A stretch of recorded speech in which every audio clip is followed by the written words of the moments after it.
Well, here we are. It's Vacaville. Who'd have thunk? And it's the opening of the new Rock Brews by none other than our friends from KISS. We're going to chat with Mr. Paul Stanley here in a moment and see what else is going on here. We're going to have special surprises in this one, stuff that we didn't even expect. So stay tuned, because you know the guys from KISS are great, always friendly to us, always fun for you, the video viewer. And the best part about this is there'll be food.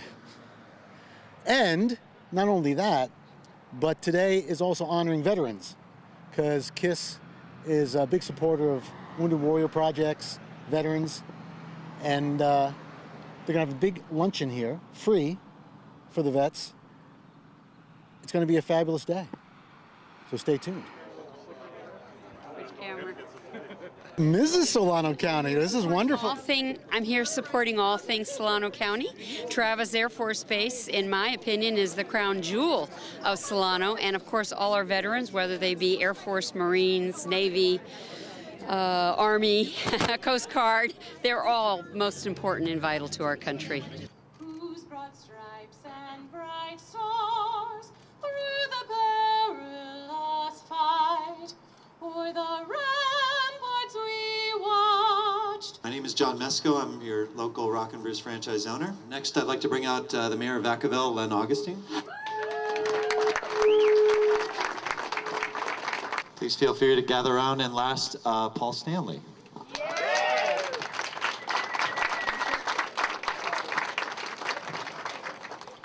Hey everybody, it's an honor for us, obviously, to be so close to Travis. It's an honor for us to have our first Northern California Rock Brews right here in Vacaville. And we want to welcome all of you, because this should be your home away from home. We're honored to have you here. You are our heroes. Why don't you come in and see your new home? We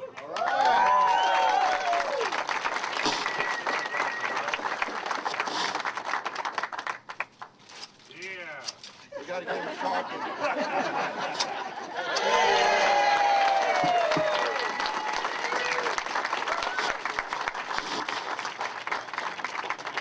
Please join us inside for lunch. We're honored to serve you. Reality Check viewers, I'm sitting here with the General of the KISS Army, Mr. Paul Stanley. How are you, sir? Hey, it's great to be here. We're here at Rock Brews. This is the new venture by these enterprising young men. And what I want to know is, how did it all come to be? And what was the meeting like when it first was pitched to you? Well, it's funny, because when I do something, I only get involved in things that are based on pleasing myself. When I try to second guess the public or anyone else, I fail. Right. Most of us will. But if we address our own needs, then we address the needs of other people. I found that when I started to have children, if I wanted to have lunch, it meant being served macaroni and cheese that was overcooked, or pizzas that were hard as a rock served by somebody dressed like a rat.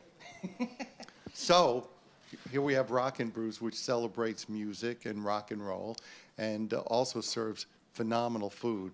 Food is the most important part of this, because, look, any restaurant, theme restaurant, very often is an excuse to give you mediocre food and sell you a T-shirt. That's not what this is about. This is about a restaurant that serves, first and foremost, great food in a great atmosphere by a great staff, and also gives back to the community.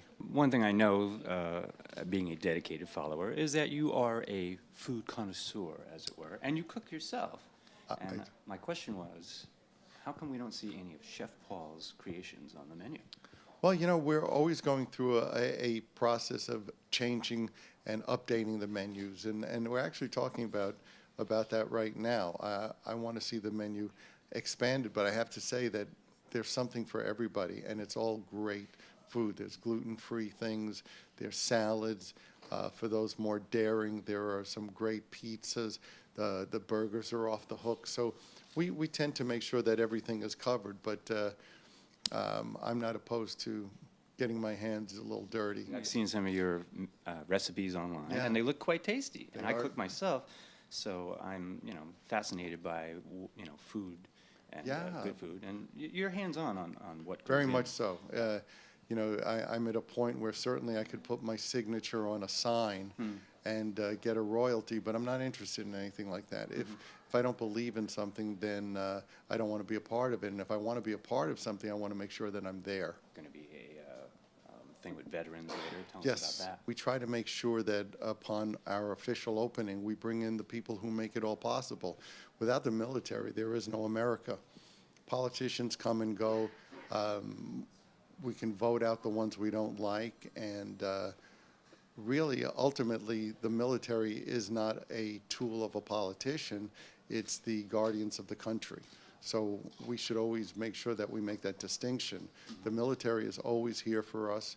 The military goes into harm's way, sacrifices everything on our behalf, and I want to make sure that those people get the recognition, credit, and money and funds that they deserve. So you actually also contribute to various charitable organizations. Totally. On our grand opening, we make sure that we invite, in this case, 200 members of the military, and give them lunch. It's a token gesture to feed them, but it's also a way to get media coverage to make sure that people understand that it's ultimately up to us to support our military, not only in terms of emotionally, but also financially. You have started ramping up your artwork again, which I love. I like the idea that you are you use a lot of color, and as I think you said in another interview, you're bold with color, and bold colors have always appealed to me. So it's one of the That's why we're both dressed in black. I know, right? How about as you see here, right? Yeah. Oh, there you go. I got a little color, a little color. So tell me about the whole artwork thing. I know it kind of was a cathartic thing for you, personal, and then you. What was the transition there? Art started as an emotional outlet for me when I was going through a tough time, and I found so much satisfaction and gratification in it that I kept going. Never had any intentions of anybody seeing my art, but when people saw pieces in my house, they wanted to know who did them. Ultimately, I did a art show. I wasn't sure I wanted to, but it was a big success, and things got so big that I finally took a break because it became what I didn't want it to be. It became work. An enterprise, right? Yeah, so I stopped, and I did my first show last month in years, and it was a massive, massive success. I have another show in April, another show in June, another show in September, and I'm painting 4 or 5 days a week. And then besides that, you also have another side enterprise, which is Soul Station, which I'm very excited about because I love that old music. I just love soul and R&B, and you're paying tribute to this and doing it in such an amazing way. I've watched some of the video, and I just watched the impeccable recreations, and that's really amazing. So yeah, the music that we do, this Motown and Philly soul, is unfortunately sometimes just a little snippet and a sample in somebody's rap song. Right. And those songs deserve to be heard in their entirety. So Soul Station is 13 people, 3 great horn players, 3 additional singers, 2 keyboards, bass, drums, percussion, and everybody's played with everyone from Natalie Cole to Whitney Houston to Pink to Christina Aguilera to John Mayer. To the Temptations. So we do faithful recreations of all the songs that we love, and just came back from doing 12 shows in Japan. How was that? Amazing. 2 shows a day. 2 shows a day. That's a lot of work. Or a lot of play. Yeah, true. And I imagine the Japanese love KISS anyway. Yeah. But how do you feel that they responded to this? Well, it's interesting because there was certainly a segment of the audience that was there because they love Philly soul and Motown, and there were other people who were really unfamiliar with it. But you can't help but get up and dance. It's just, when you hear those great songs by the Spinners, the Stylistics, Four Tops, the Temps, Blue Magic, the Delphonics, Five Stair Steps, all these amazing songs, and you hear them, unfortunately or fortunately, played better than some of the original artists can play them at this point. It's exhilarating. Yeah. Oh, we just lost somebody from the Temptations Yeah. recently. That was unexpected. Yeah, we lost Dennis Edwards. So, you know, time marches on for all of us. Figuring out a plan to go into the studio and record some of these classics, but also record some new material that harkens back to that. You know, I think whether people realize it or not, what people love so much about Bruno Mars is that Bruno's music is Very steeped retro. in Cameo, in the Gap Band, in the Ohio Players, in James Brown. That's what makes that music so great. It's real music. It's vibrant. So And he's amazing. he's killer. I just saw Bruno about 4 nights ago. It's just, you know, it's Dynamic performer. It's dynamic. You know, you can't get that from somebody scratching a record. You know, that's just not the same thing. It just doesn't work, man. It just doesn't work. KISS, there is some KISS work There are going on. some KISS shows this summer. In Spain, right? Yeah, we're headlining some festivals in Portugal and Spain, and you know, there's certainly plans for a world tour. Okay, and the KISS Cruise. This looks like the best one yet. It's very exciting because you have my namesake Ace, the Yeah. Fraley man, is going to Yeah. be there. We have How exciting is that? It's great. Every year we try to up the ante. You know, we've set a bar for ourselves with the KISS Cruise. This will be the 8th one, and every year we just try to make it that much better. And last year we had Bruce and Bob Kulick, who Hit it out of the park because I watched the videos and it was insane. I don't know who was singing. He did a fantastic job. Their bass player, who's doing a great job playing KISS songs that we don't necessarily play, and we had a great panel, Q&A panel with some great people from KISS's past.